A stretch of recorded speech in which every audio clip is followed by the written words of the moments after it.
சுதந்திர போராட்ட வீரர் கட்டபொம்மனின் 266வது பிறந்த நாளை முன்னிட்டு மதுரை பெரியார் பஸ் ஸ்டாண்டில் உள்ள கட்டபொம்மன் சிலைக்கு மதுரை ஆதீனம் மாலை அணிவித்து மரியாதை செலுத்தினார். எங்கள் நெல்லை மாவட்டத்தைச் சேர்ந்தவர், வெள்ளை ஏகாதிபத்தியத்திற்கு சிம்ம சொப்பனமாக திகழ்ந்தவர். அன்றைய தினம் பிள்ளையர் கப்பம் கட்ட சொன்னார். கப்பம் கட்ட முடியாது. தூக்கி மேடையும் பஞ்சு மெத்தையாக அவர் கருதியவர். இந்த நாட்டுக்காக தியாகம் செய்தவர்.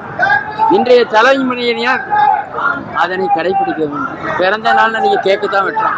இளைஞர்கள் வீரபாண்டிய கட்டபொம்மன் மாதிரி வீறு கொண்ட இளைஞர்களாக இருக்கணும்னு சொல்றேன்.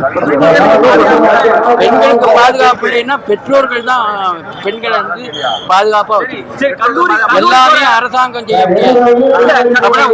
ஒவ்வொரு பிள்ளைகளும் ஒரு போலீஸ் போட்டா போலீஸுக்கு தான் அது அந்த வேலை சரியா இருக்கு. எல்லாரும் நம்ம பிள்ளைகளை நம்ம என்னைய வீட்டுல வளர்த்தாங்க, கட்டுப்பாடா வளர்த்தாங்க. பெற்றோர்கள் பிள்ளைகளை கட்டுப்பாடா, அதை நான் சொல்ல மாட்டேன்.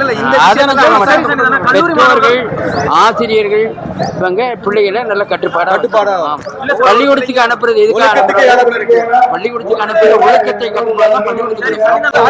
அவங்க ஒண்ணு முரண்பாடுகள் வெளியே ஏன் அவங்க தான் நாணய வெளியிட்டாங்க. நாணய வெளியிட்டது யார்? மத்திய அரசு தான் வெளியிட்டாங்க. அப்படின்னா என்னையா நாணய வெளியிட்டு 2 நிமிஷம் வந்து மௌன அஞ்சலி பேசினாங்க. அதே கலைஞருடைய சமாதியில போய் மலர் வளையம் வச்சாங்க. ஸ்டாலின் நான் அந்த ஊருக்காரன், நான் பாஞ்சாலங்குறிச்சி பக்கத்துல இருந்தாரு. அதனால அவருக்கு மரியாதை. எங்க ஊருக்காரரு இவ்வளவு தூரம் பாடுபட்டு இந்த நாட்டுக்காக மனைவி வேண்டாம், சொந்தம் வேண்டாம், பந்தம் வேண்டாம்னு இந்த நாட்டுக்காக உயிர் தொடர்ந்திருக்காரு.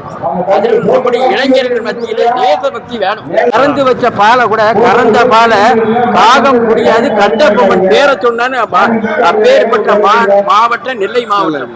நெல்லை மாவட்டம் யாருக்கும் தொல்லை தராது. அதுக்கு ஒரு எல்லை. அதற்கு காரணமாக திகழ்ந்தவர் தான் எங்க ஐயா வீரபாண்டிய கட்டபொம்மன்.